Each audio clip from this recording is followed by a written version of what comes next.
when you were talking about giving people value, I kind of always remember the one thing is whenever someone's trying to get into something, they try to hide whatever, like their trade secrets kind of, that they don't want other people to know about it, which like for mass manufacturers like Intel or massive companies, of course there are trade secrets, but just like everything that I'm doing here, I could tell someone about it, but they don't have the same skills that I have in order to actually implement it.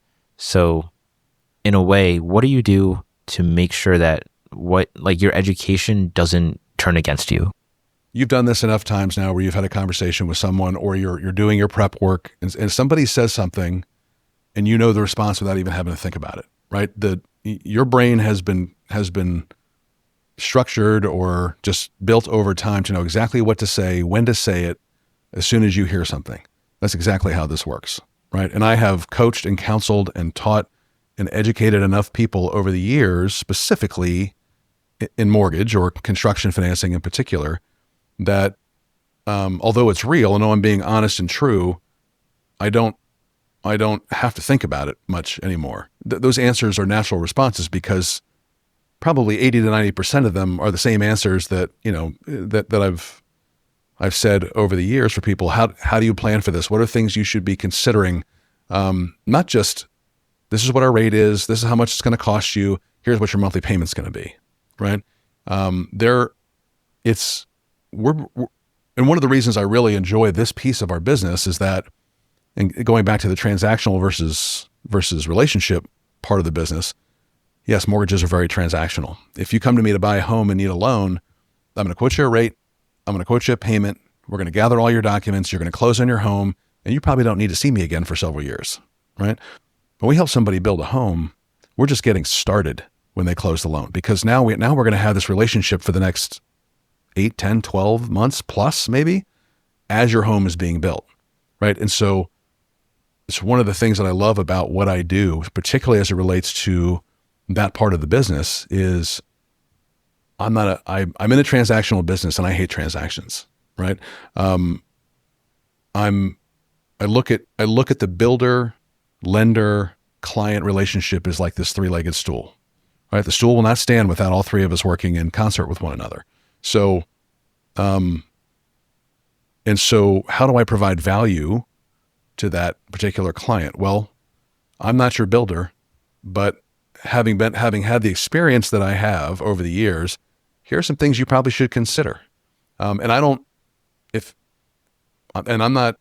not a trade secret thing, right? I know enough about my business that, and about what you're planning to do, that I don't care. I really don't care who comes to me and asks me what I know about it or how to educate people, because truthfully, I'm not going to do this forever. And I really hope that the next generation of people who come in and do what I do it the same way or better, right? Because people deserve that, right? They deserve people who are going to be honest with them. They deserve trustworthiness. And I'm hopeful that when I talk to people, that comes out. Because, I know I'm going to do, I know God's going to provide, and I know I'm going to do the business that He intends for me to do. Would you say that when you first started, you were trying to be effective, and then at this point, you just become really efficient in what you do? I definitely want to be efficient, but I don't want to lose, if I'm answering your question the right way, I don't want to lose the importance of connection just by being efficient, right? Some clients need 10 minutes to answer the questions they want to answer, or they want to have answered, and get the information they think they need, and don't want to dive in, have any more time to talk about it. Some people need an hour and a half.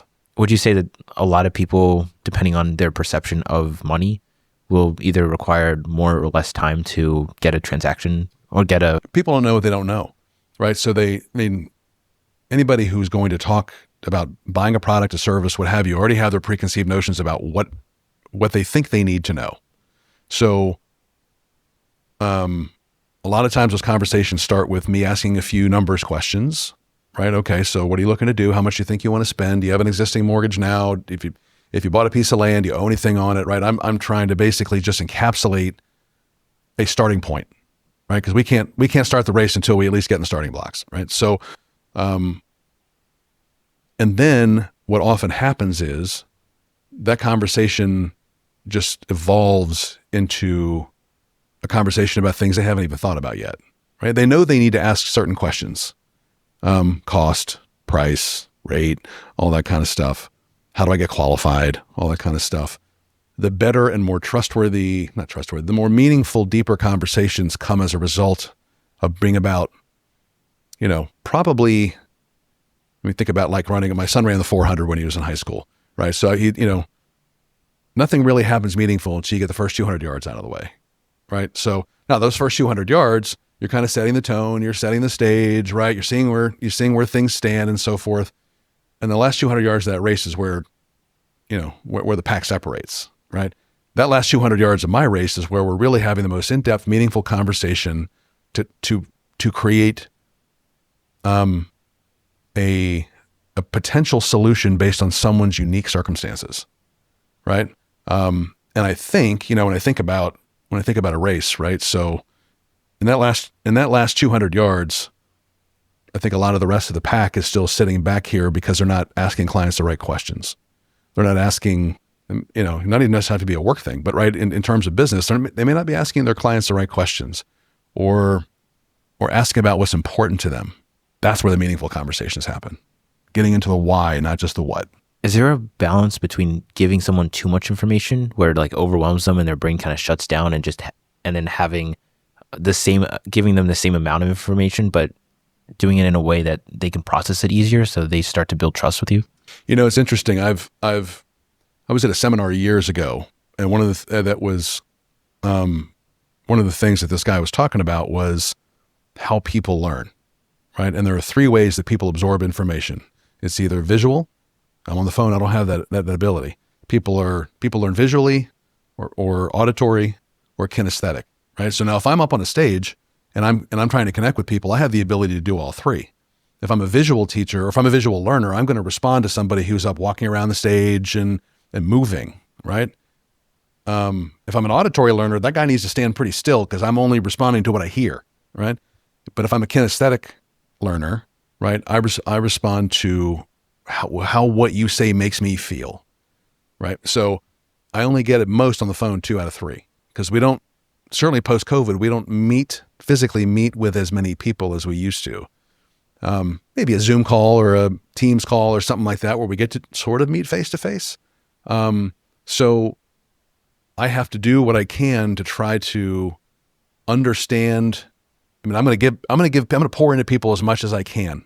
So when it comes to information, we need to stop something, and I will stop in a conversation and say, listen, and I probably said this more often than not, I know I've dumped a lot of information on you, and I will tend to ramble about this because I'm passionate about it and I love what I do.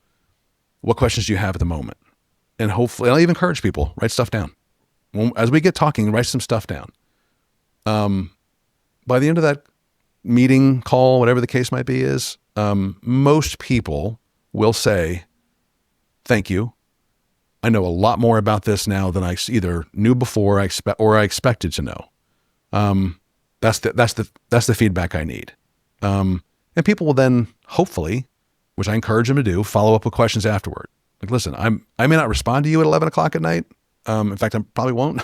But I will guarantee you that you're probably going to go to sleep tonight, and you're going to pop up in bed at 11:30 at night and go, oh, I wish I would have asked him this. Write it down, or if your phone's next to your bed, send me an email and I'll respond to it tomorrow. Right? I don't think people, when you're making the largest financial investment that you've ever made, I don't think there's such a thing as having too much information. It's having the right information, right? So you can make the most conscientious decision you can possibly make.